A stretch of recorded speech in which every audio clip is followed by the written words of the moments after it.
First on the agenda is our call to order and legislative updates. And Andrew's cooking, so Jeff, it's up to you and you're muted. Up there's Andrew. Andrew and Jeff, whoever wants to go first. What affects us in terms of legislative updates? Andrew?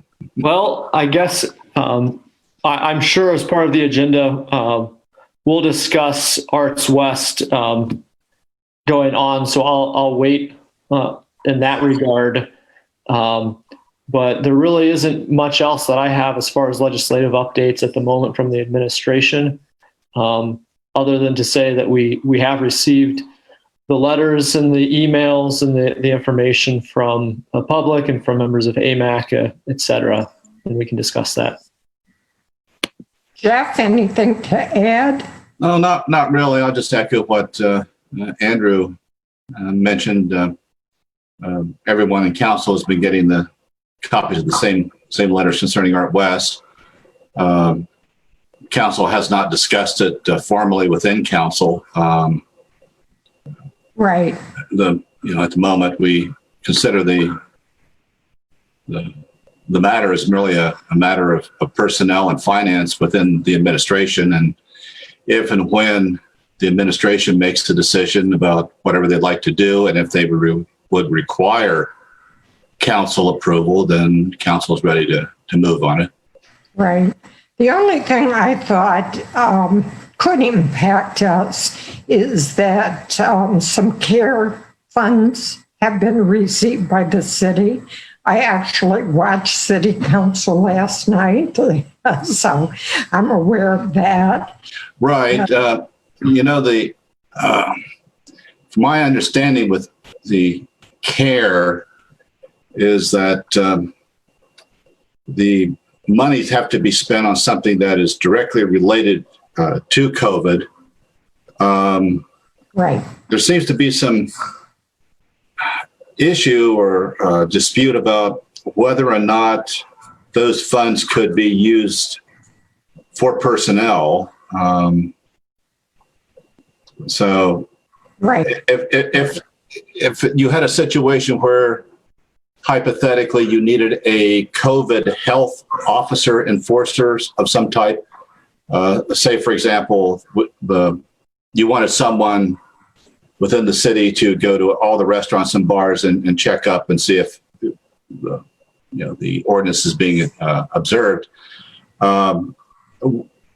It might be possible then to use the COVID funds to hire the person because that's directly.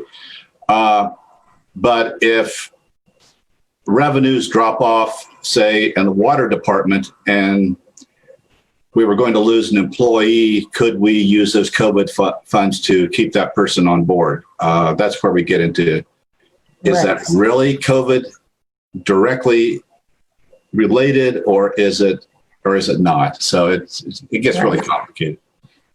And this first care money is earmarked for city utilities for people that can't pay. Right. It's part of it. We've used it for other things. I know, or at least the administration has told me they have. Things like sanitation supplies. Right. Gallons and gallons of hand sanitizer and masks and so on. And then the law was written so that if people were having financial difficulty, laid off, then we could use those funds. So the first round, we set up an ordinance and a program with APCAP for people who can't pay their rent or their mortgage, who live within the city. And then the second round, we came up with utilities, and then that can only be used for city utilities. And there's only one city utility per se. It's our water sanitation. That's all glommed together. So we can use that, but they couldn't use it for their electric bill. They can't use it for their gas bill. They can't use it for their cable TV. it's restricted in that sense. So It is, but it does, the way it's written, it does help the city a little bit more than it would be if they could use it for their other utility bills. right. Money coming into the city that we probably Yes. wouldn't get on. Last night I learned, I think like you did, that there was something like 480 delinquent Right. accounts. So I'm trying to get my thoughts together here. It'll come to me. I'm sorry. I was going to say something and it just completely just went out of my head. Senior moment. Okay, so I wanted to state before we launch into the main part of the agenda that if there are visitors, you can indicate that you have a comment. I would assume any visitors are here to talk about Arts West. So when we get, after we've had the commissioners put in their input, I will ask for visitors' input and you can add your thoughts at that time. In addition, the commissioner that you don't recognize is Sam Whitmer, who's a visitor this evening, and he'll be addressing us in a few minutes. So welcome, Sam. So next on the agenda is the minutes from August 12th and communications. I'll just say about the communications is that we've had a heap of letters involving Arts West.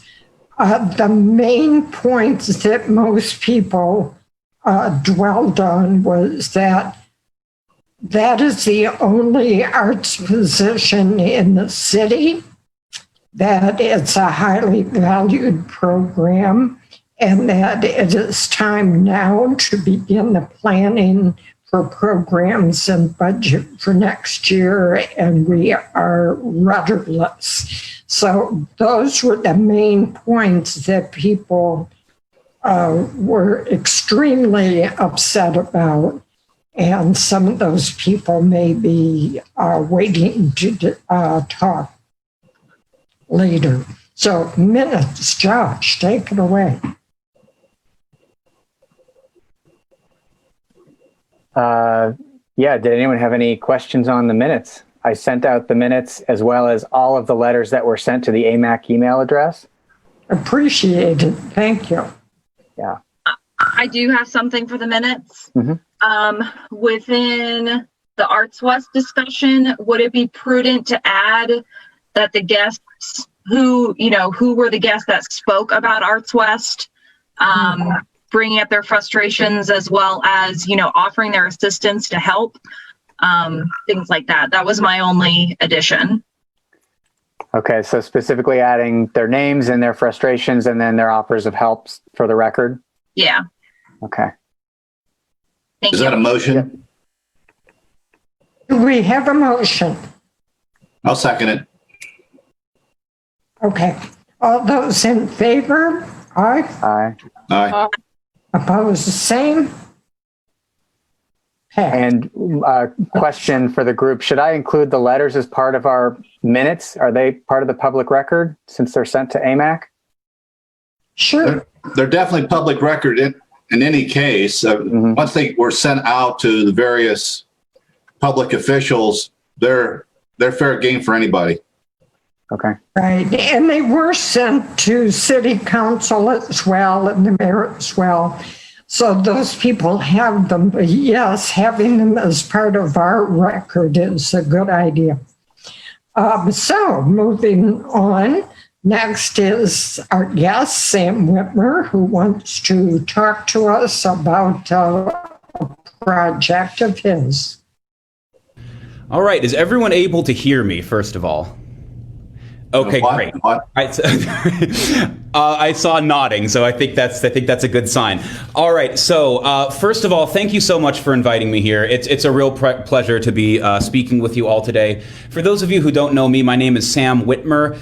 I'm an adjunct professor of voice at Ohio University and Hawking College.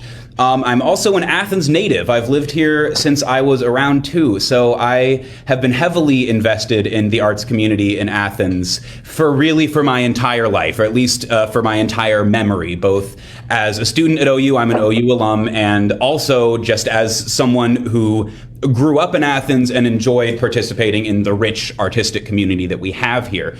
So I'm here speaking to you today in my capacity as a member of the OU School of Music's newly formed Committee on Diversity, Civility, and Global Citizenship. And our mission statement, simply put, is to promote fundamental and sustainable positive change in those areas for the entire School of Music community. And part of that mission is going to be establishing an Artists of Color Fund with an initial fundraising goal of $5,000. And there are many things that these funds can be used for that will help promote diversity at the School of Music, but also in the arts in general. We could bring in guest artists from diverse backgrounds, exposing our students to a wider variety of musical styles, allowing our students of color to see themselves as the image of excellence in this industry. We are already discussing commissioning a new piece of music from a contemporary composer who's a Black woman. So we would be actively contributing to the musical canon of pieces written by composers of color and women composers. Another possible avenue would be to purchase scores, musical scores for our library. So this repertoire would be more accessible and standard for students and teachers. And really, I would like to see, once this gains a little bit more steam, I would really like to see some of this money going towards scholarships and financial awards for students of color. Really giving people access to higher education that they may not have had otherwise if they happen to be from a financially disadvantaged background. And as far as how we'd go about raising this money, obviously us all being musicians, our first idea was to have a concert of pieces by composers of color. And there are many possible forms this could take. This would probably be virtually. If this is something that's going to be happening in the near future, it would probably be virtually. It could also be an educational opportunity in which we discuss the historical context of these pieces, a biography of the composers, with the idea being that Black musical history and the musical history of people of color are really just musical history. It's not this separate other thing. It's this thing that historically has been and should continue to be integrated into the overall curriculum at the School of Music. And another avenue that is perhaps a more interdisciplinary approach that I could potentially use all of your help on would be to have an Artists of Color Arts Festival in Athens that could showcase the work not just of musicians of color, but artists of color from other mediums such as visual arts, film, theater, dance, etc. And so really I'm coming to you today really just a way of opening up a dialogue on this. This is all still in the nascent stages as far as everything that we're doing. But the phrase that keeps coming up when we discuss this idea is sustainability. We really want this to be something that goes beyond just putting on a concert so we're all able to pat ourselves on the back and say that we did the diversity thing. We want this to be something that is interwoven into the fabric of our curriculum here at OU. And I think a working relationship with the city would be one of the best ways to do that, because I know how rich our arts community is in Athens, and I think that absolutely one hand can wash the other in this situation. So that's really all I have. I'd be happy to hear any ideas that any of you have in terms of how we can support this and allow it to be something that's a continuous source of support for artists of color at OU. Comments, input. Have you talked to? Never mind. Raise your hand. I'll call on you. Kelly. Oh, I didn't hear it. It went out. Anyways, as far as arts and music festival of people of color, we would love to have you involved in our community arts and music festival that AMAC is in the city of Athens puts together in August next year. So be thinking of that, and we can connect, and we can have an aspect of our event. Definitely embrace this. It would be wonderful. Absolutely. Thank you. Josh. Did you talk to Maureen Wagner at Arts for Ohio? Not yet. Okay, she would be a good person to connect with. Excellent. They definitely fund a lot of events and initiatives like that can bridge gaps and connect students to community, to practitioners and artists in art. So excellent. I know that would Maureen be a little great. bit, so I can shoot her an email. Great. Mm-hmm. It's Beth Braun here. Hi. I want to second what Josh said. You absolutely need to connect with Maureen Wagner. And number two, when you speak of, you keep mentioning artists of color. When you speak about diversity, is that the limit of the diversity, or are you also thinking about including LGBTQ community and so forth? Absolutely. Intersectionality must be a part of everything that we do as a diversity initiative. It's almost all for naught if it's not all kinds of diversities. We haven't discussed this too much yet. We do feel that it's the cultural moment to focus on anti-Blackness. For now, we haven't exactly discussed whether it definitely be a concert of all Black composers. We do think that that it is the cultural moment to address anti-Blackness in music, but intersectionality is a part of that as well. Promoting the work of Black women composers and Black queer composers can and should be part of our overall efforts combating anti-Blackness in music. Gotcha. I just wanted to confirm that that's what you meant. Thank you for clarifying. Hey, Sam. It's Chelsea. Have you guys talked to the new theater company that's being created over at the School of Theater, the Vibrancy Theater? We have not, but I've heard of them. Yeah, I think since it's student led, I think it would be a great opportunity to partner with them or work with them on projects. So that way it spans not just the music aspect, but also theater, and I'm assuming dance and as you said, fine art and things like that. So I think that would be don't go at it alone, that type of thing. Right. Cool. Thank you. Excellent. One of the key players in that, I believe, is someone that you probably know, Sam, because it's Reese Carr, another local boy. Yeah. Yeah. Reese So is great. reach out to Reese. Yes. Andrew. Who else hasn't said anything? Jeff. Any? No, I'm busy digesting all this. I see all kinds of possibilities here. Right, I do too. It's, it may be possible we might be able to find some space where you could put on a concert that wouldn't necessarily mean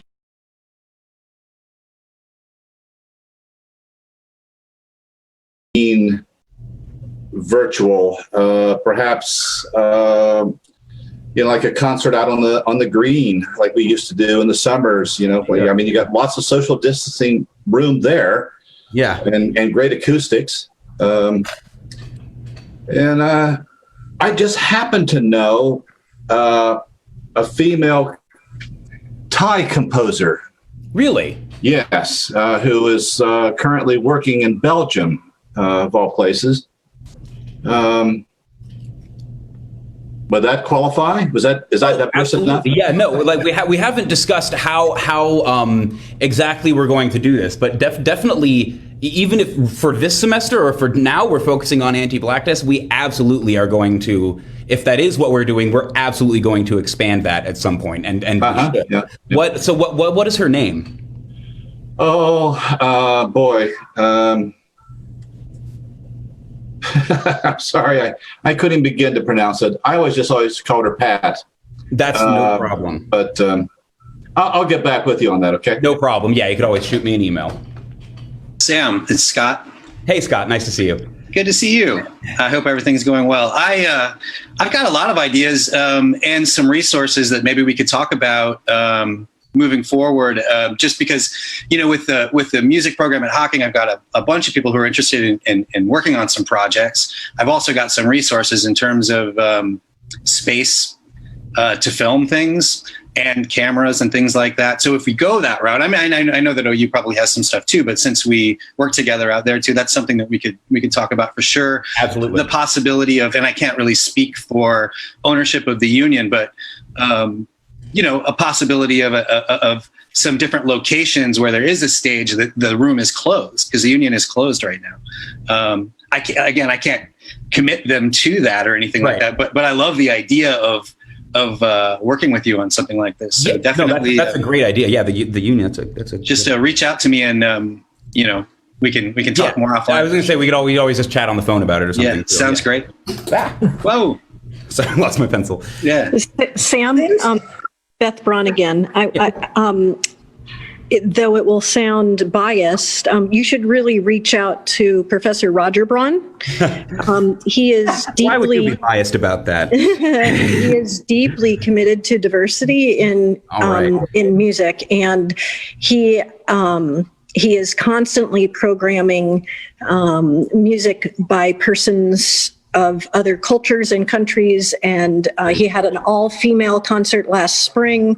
So he's deeply committed to this, and you should reach out to him. Cool. Thank you. Mm-hmm. So it seems that we have no lack of enthusiasm. I am glad to hear it. There's no such thing as too many ideas. Well, Chelsea, I have another one. I don't know if you want to reach out to the Campus Involvement Center on campus. I know that COFA and the Performing Arts Series are talking about partnerships and things like that. It may be a good opportunity, to provide something for students to do, depending on how quickly this gets up and running, especially if you want to do something on campus and using campus resources. They can help with sponsorships and, paying for things like event services and using all of their equipment. If you want to do an outdoor thing, things like that would be, reaching out to them would be a good resource as well, depending on which direction you go. Cool. Fantastic. It's sounding like there are many potential directions for this. So you might think about a smaller event to sort of introduce the idea with the possibility of the music festival in the summer, which is pretty huge, and that is outdoors, which is a plus. So, okay, any other comments? Thank you, Sam. All right. Thank you all for these ideas. It sounds like I've got some emails to write. All right. You all have a good day. Enjoy the rest of your meeting. Okay. Thanks, Sam. Thanks, Sam. Bye. Okay, next on the agenda is ongoing issues, and top of the list is Arts West and projects. Why I put your name next to that, Josh, I have no idea how that came about, but it doesn't belong there. But moving right along to Arts West, there are some things that kind of are out there happening. As of August 25th, there now is a state guideline for performances. Hallelujah. Not that it's very user-friendly, because it's not. It seriously limits the number of people that can be in the space, but it's at least something to work with and something that can be addressed. Another thing that I've talked to the mayor about, and hopefully we'll get moving, is getting the Wi-Fi up and running at Arts West. That's a high priority. It would be very helpful. It would open the door for some additional things to happen. And then finally, the thing that we've talked about on multiple occasions, and I'm ready to dig in my little tootsies, and get this done is a 501c3 for Arts West, not for Arts, Parks, and Recreation, but for Arts West. It would be specific to that. I have talked to the mayor about that. He was supportive and liked the idea of us appointing an adjunct committee, which would be one commissioner and maybe 5 people with some kind of expertise in this area to get things moving.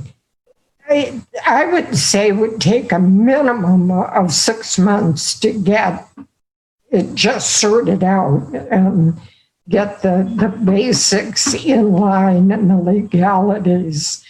The mayor is speaking with the law director about this. And at the same time, Kelly Reesbeck, who you all saw her credentials, is speaking to her dean about the legalities of her working with a 501c3. And I did explain to her that the first part is getting it up and running, which is not, I don't think there'd be any legal problems there. The legalities might come about later when it involves fundraising. So that's where we are. So I'm ready to hear thoughts and updates and whatever else you guys have on Arts West. Carol, this is, oh, hang on one second.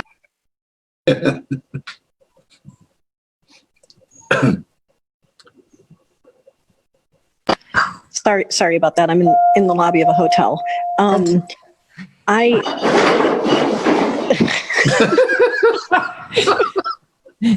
have a dog, so I apologize. I think backing up to what you, as you started this section of the meeting, when you said how there were changes August 25th and that they're still rather limited and so forth, I just wanted to chime in and say that, Pro Musica Chamber Orchestra has done a tremendous job capitalizing on the ability to have at least concerts outside, and they've been selling them out, and some of them have been drive-in concerts.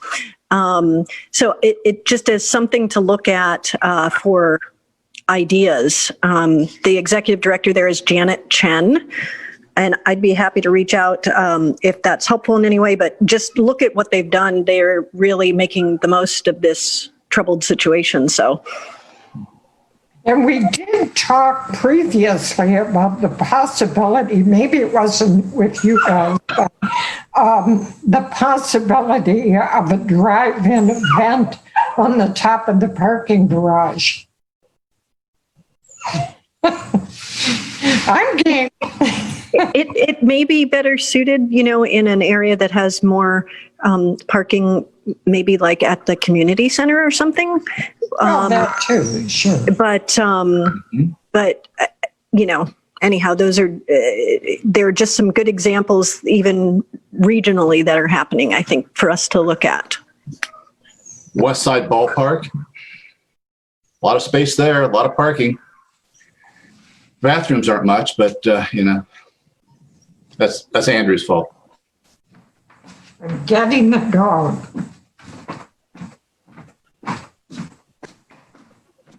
I guess if I could chime in on a couple of things to begin with, backing up a little bit to what Carol had mentioned about Wi-Fi and connections. This is an area where CARES Act money potentially can come into play, especially if we're creating a hotspot area for the public in general to support the West Side neighborhood to support people that might have connection issues at home, to create basically a West Side hotspot right there. So I know, based on my conversation with the mayor last week, that is something that he is serious about exploring and working on. So that is something that is in play right now, and we're seriously evaluating how we can use CARES Act funding to support internet access at Arts West beyond the limited access that we already sort of kind of have, but to really make it robust for that end of town. Obviously, that lends itself to helping Arts West as a facility as well. I think most of you have been there with the spotty internet access at times where it kind of goes in and out and that kind of thing. So speaking to that is an area that's being worked on actively right now that I know of. Can I ask a question, Andrew? Sure. Has discussion gone far enough to look at potential local vendors who could provide the service or do the installation? And have you guys bounced any figures around in terms of costs? I think that's what they're trying to figure out right now. It's not something that I'm involved in heavily at the moment, but I believe that a project number was started, and I can share that with the group, with you, Jeff, with where that's beginning. Oh, great. Other comments or questions concerning Arts West and where things stand at this point? I second the 501c3 idea. There's a Friends of the Library nonprofit that maybe we could use as a model if we, Right. my girlfriend's a librarian at the Nelsonville branch, and she talked to me a lot about that and how it really helps them. So as we're building this, maybe we look to other supportive nonprofits that could be models for us. There should be some files at Arts West concerning that, because when I worked there, I was working on trying to start a Friends of Arts West organization, and I contacted the library, and they sent me some preliminary information about how they organize their group. Also, Toledo, who was one of the 4 cities that was involved in the webinar last month, and thank you, Chelsea, for sending that out to people. Toledo, that's how they have as much money as they have. Now, that's a big city. They did exactly what we're talking about. They started out as working through the city, and then the arts formed its own not-for-profit, and they have one of the biggest budgets in the state. They do amazing things, and I do have their bylaws. I'd just like to add, obviously, this is a collaborative lift, not just something that is on the shoulders of AMAC, but also of Arts, Parks, and Recreation, the city administration, city council. That it's. I'll put on my speculative hat a little bit here, but knowing pretty intimately what the budget looks like, knowing how things have worked for a number of years. I know many of you have been very closely connected to Arts West and know some of the challenges with being a city-run operation, from opportunities for grant funding to promotion, advertising, all of those different things. That it's obvious that the way that we have been doing things since the inception of Arts West, we need to respond to the changes, not just because of COVID, but for the future health of the facility. And we want to see it thrive. I don't know that there's anyone out there that would want to see it go away, that it really is an asset and a gem for the community, GEM, that is. And we want to see it in a sustainable way grow and move forward, and not just be a patch in the short term, just because we feel connection to it. So that's kind of my challenge to the group is, as we're looking at this, how do we make this sustainable in the long term? How do we support it in the long term? Not just a patch to get us through for the next year or 18 months or however long, that we want it to be something that kind of has its own feet and legs to stand on. So is there somebody on the commission that would like to work with a not-for-profit ad hoc committee? That was the way the mayor and I sort of came up with starting it that way, so that it is our model of an ad hoc committee with one member of the commission and some people with expertise. And as I said, hopefully Kelly Respect will be a part of this as well. Is there somebody that it immediately appeals to? You're all being hesitant. Okay, I'll just... Well, I mean, I would be happy to help out, but since Kelly, I mean, I'm not going to tell Kelly to do it, but since she has experience in the past, I wanted to make sure that she either said yay or nay, but. Right. Okay. And Chelsea, I think you're a logical choice for a number of reasons. And of course, having been the person at Arts West helps a huge amount too. So thank you for that thought. And as things develop, when Kelly gets back to me, I will talk to her about this. And I have the list of names that sent in letters, because that's a good starting point for members of the committee. For sure. So maybe we can get this thing off the starting block for the first time in a long time. Sounds good. I'd like to add, related to the letters that were received, the emails and the messages that, I can't speak for city council, but I can speak.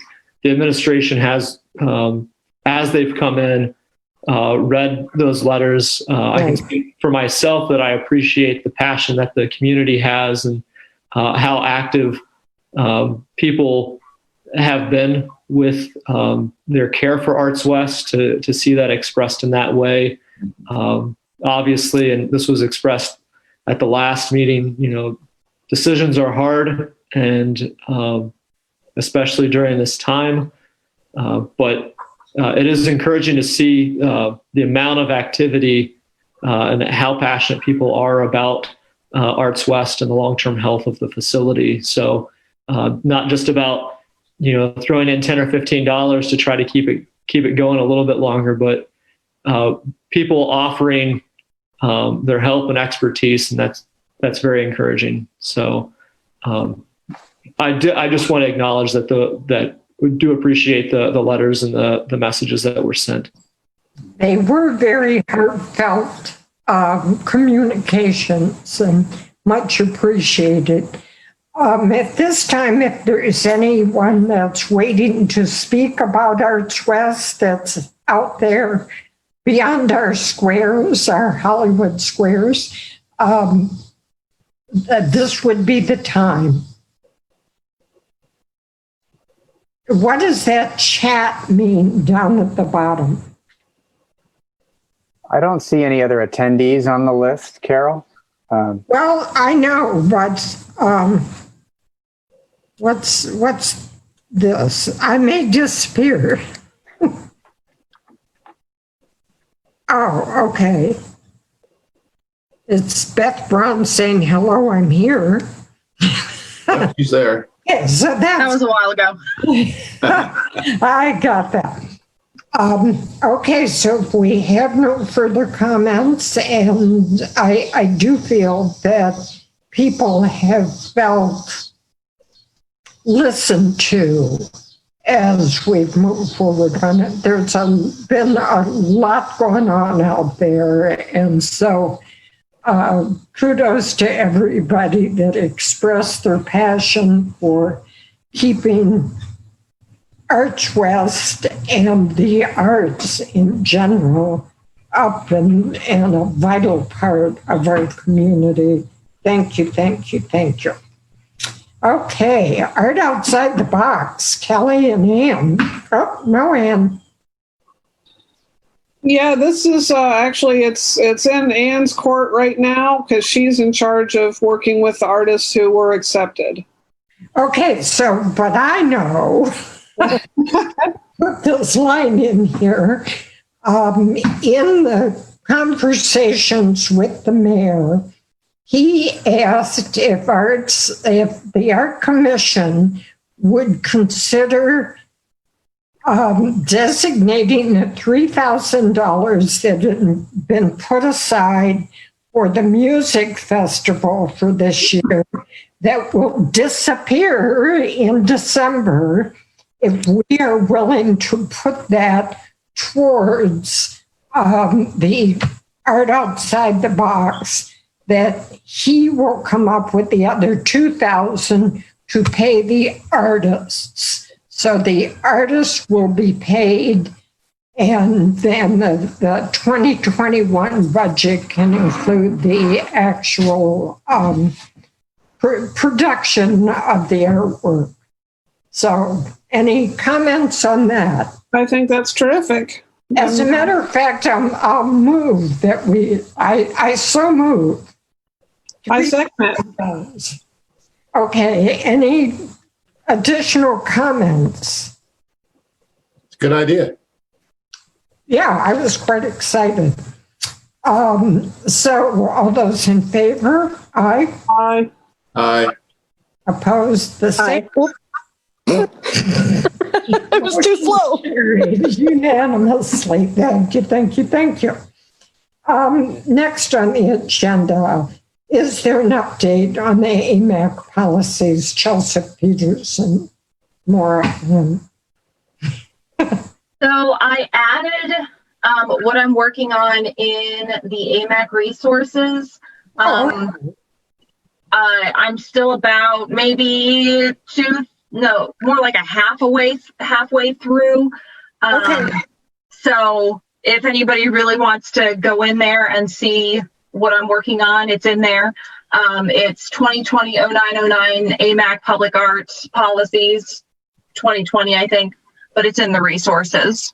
Okay, that's excellent. So I ask that you all go and take a look at it and see if there might be some things that we might want to add or change in our policies, never mind the pagination and all that stuff. But things change. And so perhaps we might want to address some of those. So for the next meeting, that's homework assignment. Please see if there's something you would suggest for our policies. Comprehensive Plan 2040. Paul Logue was at our last meeting and talked to us about the 2040 plan. It's now in the final stages of preparation. I believe it's still accessible online. I had a lot of trouble finding it, but I did find it at some point because I read it. I know what it says. But anyway, the three things that I thought were the most timely and important for us to be thinking about and what's really helpful were an official arts calendar, which we've been talking about for a long time, and have it be for more than 1 year at a time. Funding for the public art, which we've been talking since the beginning of time. And then there was an additional piece in there about what they called Heritage Square, which is uptown. It includes the Armory, the Zion Church, and the History Center. So it's kind of that part of town. And I felt the Armory right now is like officially not making progress, but it's still on the radar. And so in the 20-year plan, that's a concept that we might take a look at. So those were the three things that I thought, if you don't get anything else read, those three things are interesting and relevant to us. I found some of the conversation about neighborhoods reflecting the history and community of the people in the neighborhoods. I found that very exciting and thought that a lot of that could be done through art displays, statues, murals. Mm-hmm. Comments, questions? No? No. Okay, announcements and other business. Anyone have an announcement other than, or other business besides me? No? Okay. Last month I said that somebody had emailed me about a mural project and that I'd find out what it was about. The gentleman's name is Buzz Call. And what he is interested in is, he says he drives State Street a lot and he looks at the blank panels of that outbuilding in front of the community center all the time. And he thinks it just cries out for murals. I don't disagree. I don't know at this point what future plans are for those buildings, because there have been, at times they've said, oh, we're going to take them down. At times they're like, oh, no, there's storage, which they are. So that would have to be part of the discussion. So do you think that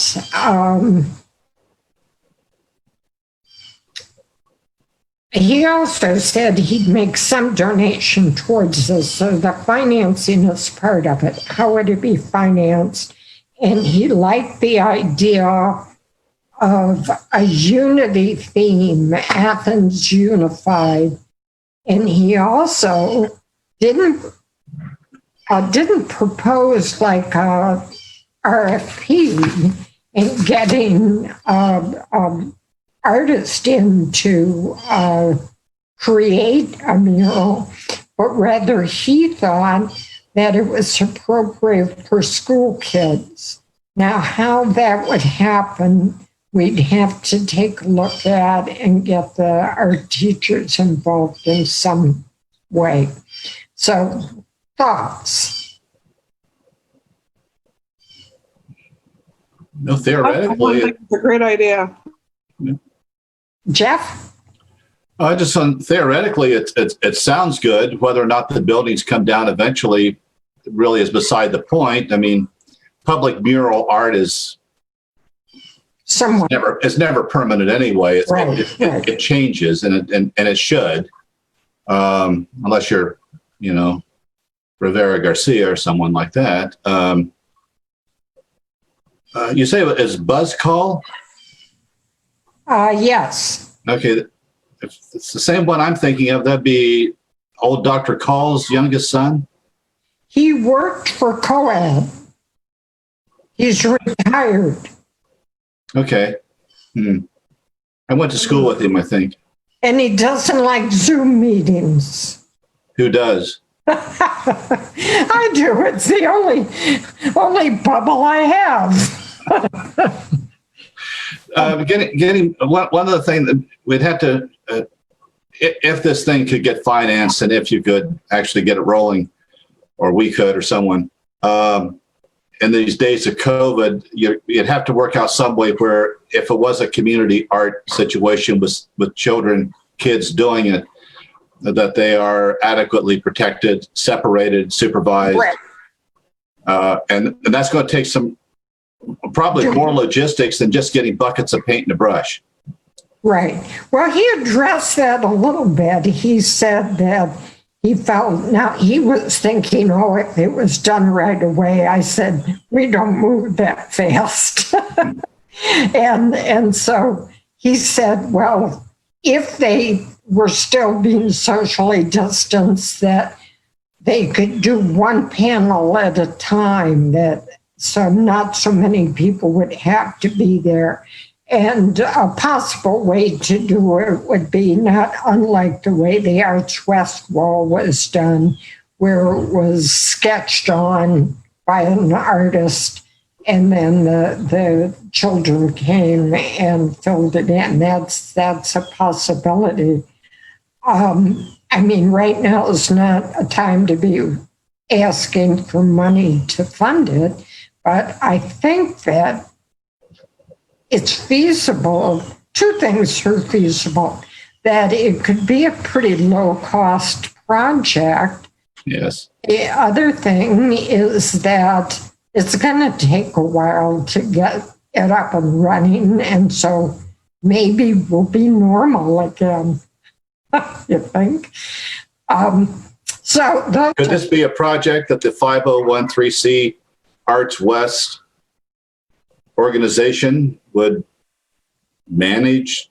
Well, it could be, except the Arts West 501c3 will take even longer than the mural project will. Probably right. So that's the problem there. But I do think there's some potential here. And what I would like to ask of you tonight is, do you think that it's got enough definition to it at this point that we could form a committee, an adjunct committee, to look into it further and figure it out? If so, somebody make a motion to form an adjunct committee. So moved. Second. What an enthusiastic group. Okay, you're slow, but you're good. Okay, all those are discussion. Are there things that make you hesitate? Is Andrew still with us? He's probably cooking. I'm here. Oh, I'm here in the background. okay. Do you know anything about these buildings, Andrew? I do not. Okay. Sorry. Okay. Thought maybe. If anybody would, you would. I would definitely investigate that, though. I know the mayor was talking with us at the Athens Photo Project. This was like 5 years ago, about different plans he had for those buildings. So we might want to chat with him first to see what he sees for those buildings long term, just so we have that in mind. Okay, so what I would suggest that we do is vote this motion down, but I will continue to follow through and work with Buzz and the mayor and see if it's feasible to do, rather than charge into starting with a committee. So all those in favor? Aye. Aye. Opposed? Opposed. So the motion carried. It looks like it carried. Andrew, did you vote? Beth, did you vote? I will vote in opposition. So now we have a tie. No, I'll vote in favor. Okay. We have voted to form a committee. I will start out being the commissioner working with it and see. Since the mayor's not here, he should be on it too. Well, I will discuss that with him. But that's my first step, is to talk to him. But he's talked to me sufficiently in the past week that maybe start screening his calls. Okay, so the motion, we did that. Okay, the motion carried. We will have an adjunct committee. I will talk to Buzz about this, then we'll move on to the mayor and see what we can do. Beth, are you still there? Beth? Yes, I'm here. I was just actually texting Chelsea to say that I'm down to 3% battery and I don't have a cord. So if I suddenly disappear. I just need to ask you if you intend to continue on the commission next year. I do. Thank you. If that's okay. Yeah, I was a pretty crappy participant this year and I apologize. You've been a busy girl. Well, anyhow, I would like to continue if I can. You can. Well, we will forward all three of your names for re-upping and get that taken care of. Great. Okay. Any other business? Look at that. It's only 6:30 and we got through all of that agenda. So do I have a motion to adjourn? I motion to adjourn. Second?